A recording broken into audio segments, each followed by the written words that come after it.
Olá, pessoal, os amigos do Instituto de Advogados de Rio Grande do Sul.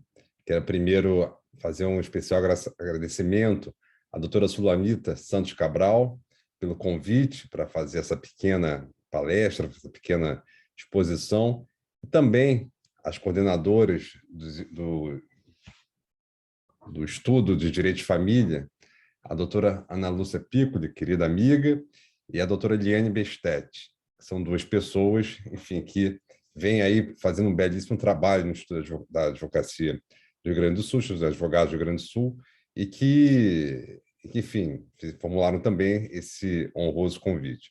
Bom, o tema que eu vou falar hoje para vocês diz respeito à partilha e tributação. É um assunto que eu venho há um certo tempo estudando, que me traz alguma perplexidade pela ausência de pessoas, enfim, doutrinadores ou mesmo de pessoas que passam a se interessar sobre o tema. E eu sou um professor de Direito Civil, acabei, às vezes, até mesmo incentivado pela minha própria advocacia pública, né, que eu também sou procurador do município, e aí, trabalhando com direito tributário e direito civil, acabei descobrindo aqui um lugar que eu não vejo muita gente falando, né? Que é a questão da tributação do direito civil, especificamente da partilha sucessória e tributação. Isso se torna especialmente importante na prática da advocacia, na medida em que, se você parar para pensar em que sistema sucessório o Brasil é inserido, a gente passa a perceber que o próprio tributo tem mais importância do que os próprios herdeiros. Quando eu falo isso, quero dizer o seguinte: o sistema brasileiro de sucessão ele é um sistema imediato e indireto. Em que sentido? O patrimônio ele só é transmitido após haver algumas providências administrativas, cartorárias ou judiciais, que aí, então os herdeiros terão acesso a esse patrimônio. Essa questão de dizer que no Brasil a gente tem um sistema de CESIM, particularmente, eu tenho uma grande crítica a respeito disso. Tem um artigo que publiquei recentemente no livro Direitos e Sucessões Polêmicas e Perspectivas, coordenados pelas professoras Ana Luísa Brochado Teixeira e Ana Luísa Nevares, em que eu pergunto se efetivamente existe um sistema de CESIM no Brasil. Quando a gente vê, basta pensar que quando a gente verifica que no Brasil o inventário é obrigatório, que há que se pagar tributo para ter acesso a esses bens, esse não é um sistema de CESIM. Existem sistemas de CESIM muito mais eficazes do que esse. Então, se nós colocamos o inventário como uma obrigação de ser realizada e com posterior partilha, a gente verifica que há uma intervenção do Estado muito forte na sucessão do país. E a razão de ter essa intervenção forte se deve a duas grandes razões. Primeiro, a proteção dos credores do falecido. Qualquer país em que há um inventário obrigatório é para publicizar aquele patrimônio e dizer aos herdeiros, dizer aos credores, venham aqui se habilitar para receber aquilo que lhe é devido. Praticamente como se fosse uma falência. A falência, quando é decretada a falência de uma sociedade empresária, todos os credores vão até ao juízo universal da falência e habilitam seus créditos. Na sucessão, a ideia é a mesma. E quando se tem um inventário obrigatório e a limitação da responsabilidade dos herdeiros em razão do próprio inventário, repito que é obrigatório, essa questão da transmissão automática perde completamente sentido. Segunda razão de termos o inventário é para proteger o próprio fisco. Então, você primeiro protege credores, segundo, o fisco, e terceiro, são os herdeiros, legatários, enfim, quem for beneficiado pela própria sucessão. Lembrando que a herança jacente, né, eu não estou falando aqui dos municípios que recolhem a herança jacente, aqui não se entende como sucessão, e sim como recolhimento, arrecadação de coisas vagas. Mas isso é para deixar bem claro que, primeiro, credores, depois, tributos, terceiro, herdeiros. E, no entanto, a gente verifica que o próprio direito civil ele não presta muita atenção nos dois atores prioritários aos próprios herdeiros. A gente estuda muito a questão dos herdeiros, como fazer a sucessão, etc. e tal, mas não fala-se pouco da parte dos credores e da tributação. Bom, dos credores eu não vou falar bastante, porque não é o objeto da nossa aula, mas só para dizer bastante, deixar bastante evidente que se nós escolhemos ter um inventário como obrigação para ter acesso aos bens, a gente verifica que nós não temos, nem no processo civil, nem em lugar nenhum, uma boa disciplina, um bom regramento de como pagar esses credores. É muito primitivo, não se fala em questões de juros, não se fala em liquidez da própria herança, enfim, não vou tratar sobre isso. Vou tratar sobre o segundo ator prioritário na sucessão, que é o fisco. E em relação ao fisco, nós temos digamos assim, duas grandes personagens nessa história. Primeiro, a Fazenda Estadual, quer dizer, as fazendas estaduais, já que no Brasil nós temos aí 27 entes federativos, e também o imposto de renda. Quero tratar sobre o imposto de renda, sobretudo em relação a bens que não são tributados de maneira periódica, e aqui eu me refiro a imóveis, obras de arte, mas vou me ater mais à questão dos imóveis, em relação à partilha. Bom, o primeiro tributo que eu vou tratar é sobre o ITCMD, chamado também em alguns estados como ITCD, outros estados ITD. Então, nós temos aqui, vou usar o nome padrão no Brasil, que é o ITCMD. O ITCMD ele tem uma peculiaridade extremamente assim, bem particular no nosso sistema, que ele é um tributo estadual. A maior parte dos países no mundo tributa a herança como tributo em federações federal ou em estados unitários, não teria essa diferença, mas o próprio Estado, ele como regulador da economia, ele faz essa tributação. Aqui no Brasil, o ITCMD perdeu as características, sobretudo de controle de circulação de riqueza ou de concentração de riqueza, para deixar aos estados esse caráter de arrecadação. E tributa-se pouco e mal, por incrível que pareça, o ITCMD, meus amigos. Eu falo isso com absoluta tranquilidade, não estou aqui dizendo que a gente tem que ter mais tributo, carga tributária total, isso realmente, enfim, o Brasil já tem bastante acentuado, elevado. Estou dizendo que talvez por uma questão de justiça fiscal, a gente devesse tributar mais a herança do que, por exemplo, o arroz. O arroz no Brasil tem uma tributação média de 7,5% e a herança de 3,3%. Aí você para perguntar, refletir o que é mais importante no nosso país. Fazer a economia circular com comida, com arroz, ou com herança. E sabendo que herança você não tem uma contraprestação, né? Circulação de riqueza, que é a base do capitalismo, ela precisa de contraprestação, prestação e contraprestação. A herança vai só para um caminho. E de maneira que países, até o mais capitalista do mundo, como Estados Unidos, faz uma forte tributação sobre a herança, embora tenha uma isenção também generosa, mas há uma tributação forte sobre a herança. E os países europeus nem se fala. Os países europeus também têm uma tributação forte de 25%, 30% sobre a herança. E aqui no Brasil, repito, tem uma tributação média de 3,3%. Especificamente, no Rio Grande do Sul, vai até 6%, no Rio de Janeiro vai até 8%, São Paulo, Paraná, 4%. Então, o Distrito Federal, 6%. Então, você tem, Minas Gerais, 5%, ou seja, você tem aqui uma variação até dos próprios estados em relação ao percentual a ser tributado sobre o monte, o que anima a ter uma certa guerra fiscal, como já tem também na tributação de empresas. Por que eu estou dizendo que pode ter uma guerra fiscal? Em que sentido?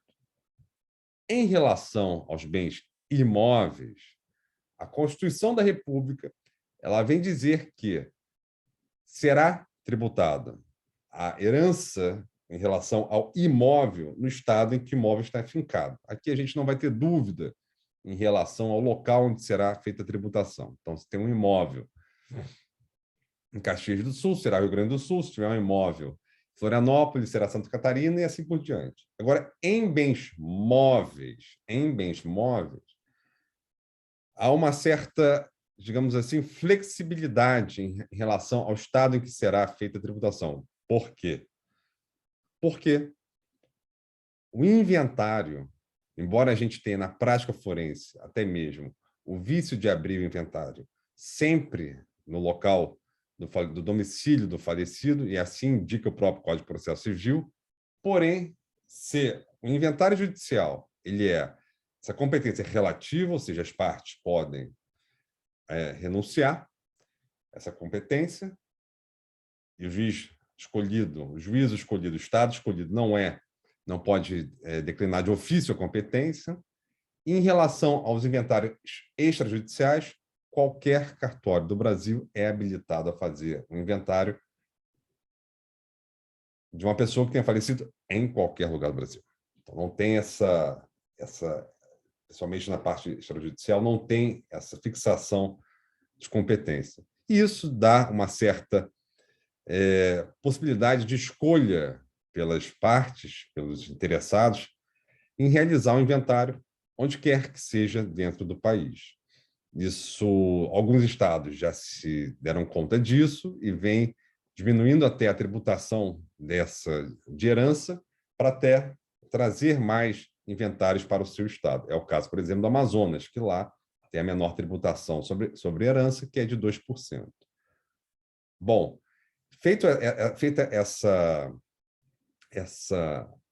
esse alerta, né, essa questão que hoje se coloca muito, até mesmo em planejamentos sucessórios, além disso, é sempre importante saber, em relação ao ITD, 5 variáveis para ter atenção em cada local de estado que vai ser escolhido.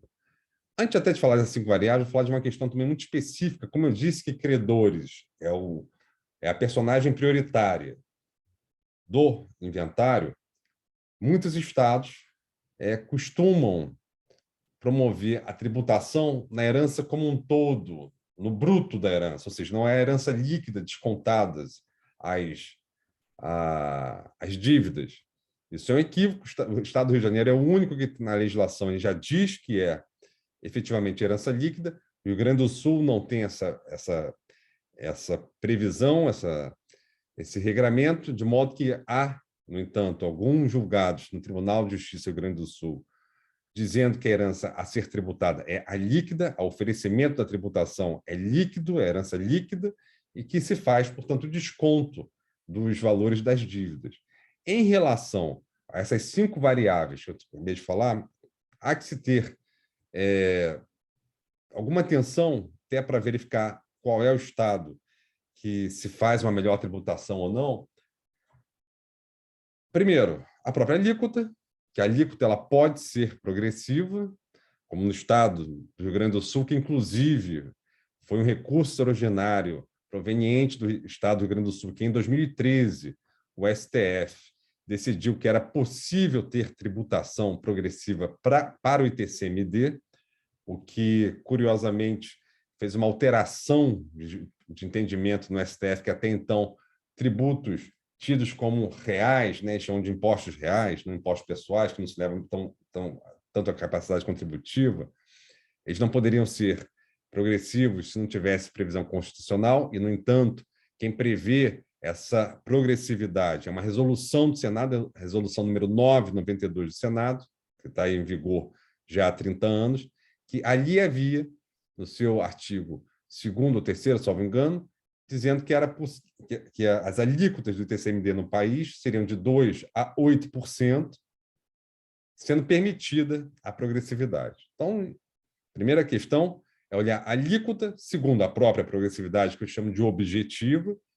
Terceiro, uma progressividade subjetiva, que talvez vocês do Rio Grande do Sul já tenham conhecimento que, por exemplo, Santa Catarina, ela aumenta em 1% a tributação, caso seja a herança legada ou deixada, até mesmo por herdeiro legítimo, a colaterais, ou pessoas estranhas, né, se for legado ou herdeiro testamentário, ou seja, em razão da pessoa não fazer parte daquele núcleo familiar que o próprio legislador entende que seja mais tocado pela deixa, né, pela herança, você poderia ter uma tributação maior. Essa tributação diferenciada só existe em Santa Catarina, na Bahia, e o STF, no entanto, até por um recurso originário proveniente de Pernambuco, julgado em turma, mas da relatoria do ministro Edson Fachin, disse que essa progressividade subjetiva, no entanto, seria indevida, seria inconstitucional, porque só se permitiria a progressividade objetiva, ou seja, em relação ao valor do monte, como tem no Rio Grande do Sul. Então, alíquotas, progressividade objetiva, progressividade subjetiva. Tem que falar também um pouquinho sobre a base de cálculo, né? Olhar a base de cálculo. A base de cálculo que eu falo, meus amigos, é em relação, minhas amigas, falar em relação a como cada estado trata a base de cálculo. Eu digo isso porque tem estados que têm uma avaliação muito própria de bens imóveis, de cotas sociais também, para quem se utiliza até de um falecido empresário ou alguém que faz uma holding patrimonial, que é muito utilizado em planejamentos sucessórios.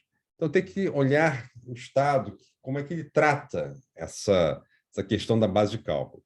Só a título de curiosidade, por exemplo, o Estado de São Paulo, por entendimento jurisprudencial, a base de cálculo dos imóveis deixados é o valor venal do IPTU. A gente sabe que o valor venal do IPTU é bem mais reduzido que o valor venal do ITBI, do ITCMD. E, por fim, o rol de isenções. Por que o rol de isenções ele é importante também olhar? Primeiro, porque, de certa maneira, cai o estigma que planejamentos sucessórios é só para pessoas que têm grandes patrimônios. As isenções que cada estado confere, e são muito diversas de cada estado para cada estado, mostra que é possível também ter um certo planejamento sucessório à luz de isenções. E, em segundo, porque, e aqui eu falo uma questão que está muito polêmica, ainda está na ordem do dia, se as previdências privadas abertas, PGBL, GBL, ainda seriam ou não objeto de ingresso no monte, portanto, partilháveis. A gente sabe que hoje, né, estou falando essa palestra de abril de 2022, a gente sabe que hoje tem posicionamentos já divergentes dentro do próprio STJ. A primeira sessão, na verdade, a segunda turma, que faz parte da primeira sessão, que é de Direito Público, disse que o PGBL não faz parte de inventário, não faz parte da herança, portanto, não deve ser tributado.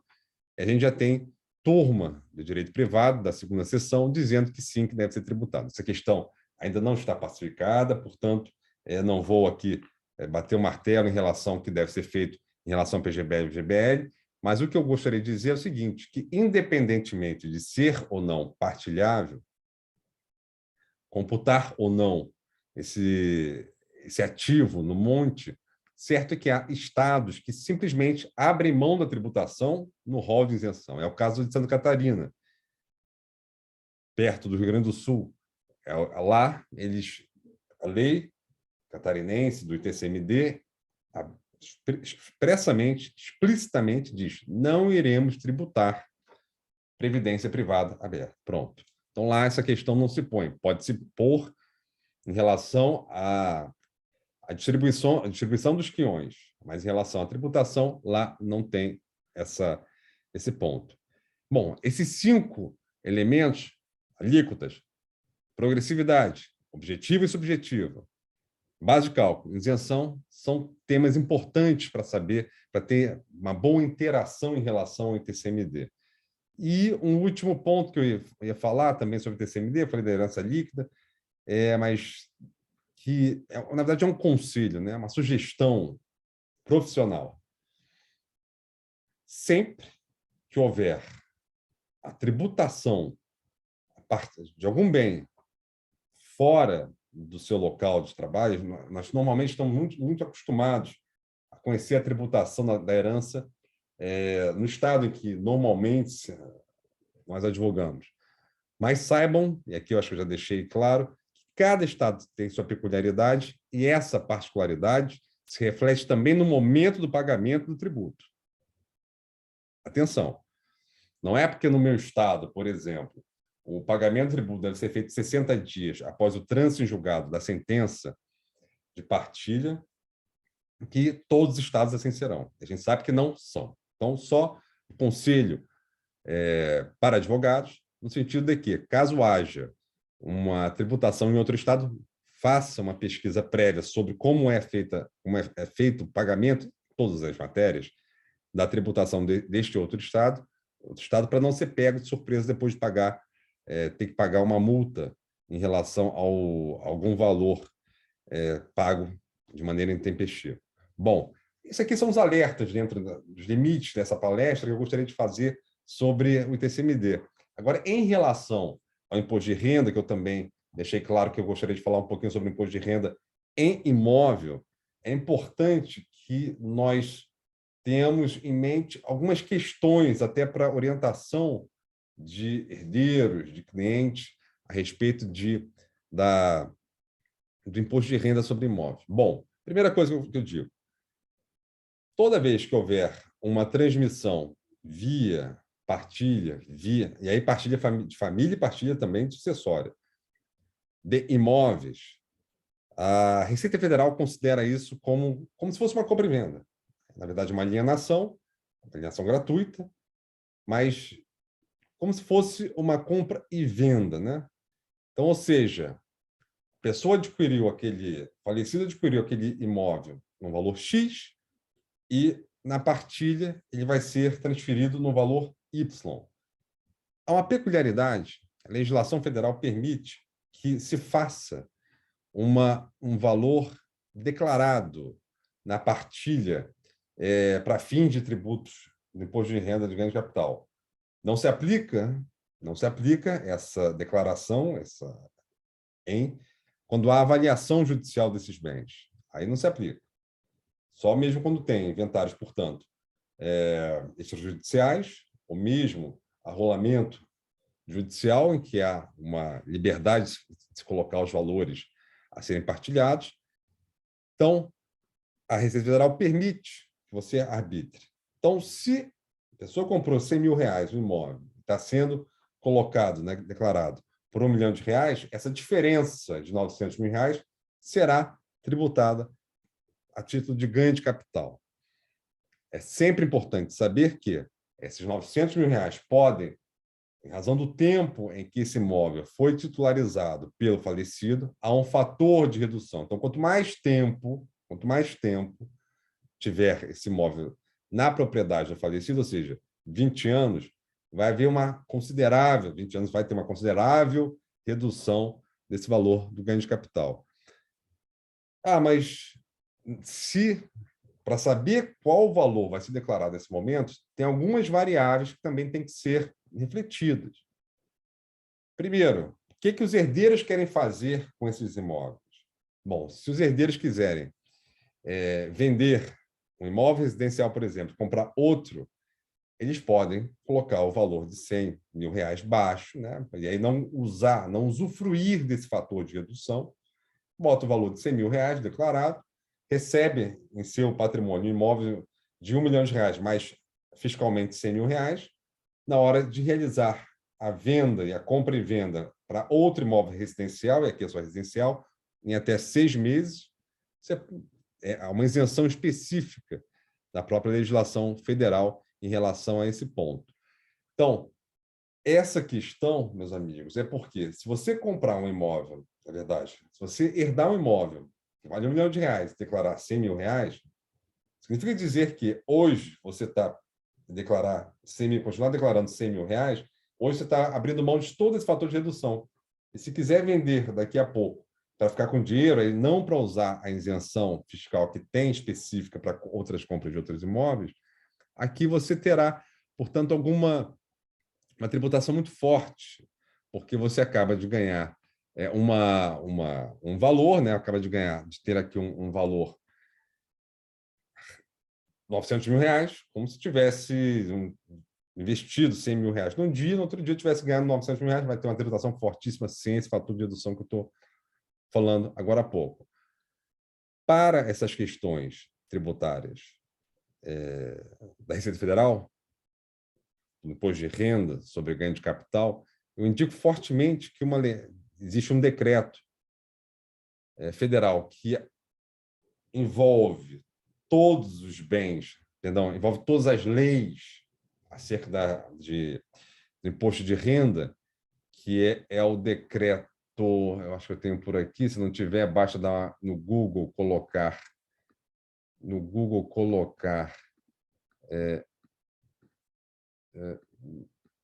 não tenho ele aqui, mas no Google colocar decreto do imposto de renda, imposto de renda, basta isso, vai vir lá o decreto, acho que é 9.580, e que lá tem tudo, nem todas essas questões que eu estou falando que tem que olhar na hora de partilha de bens que não são periodicamente tributados, ou seja, obras de arte, mas sobretudo imóveis, que é um grande ponto a se verificar.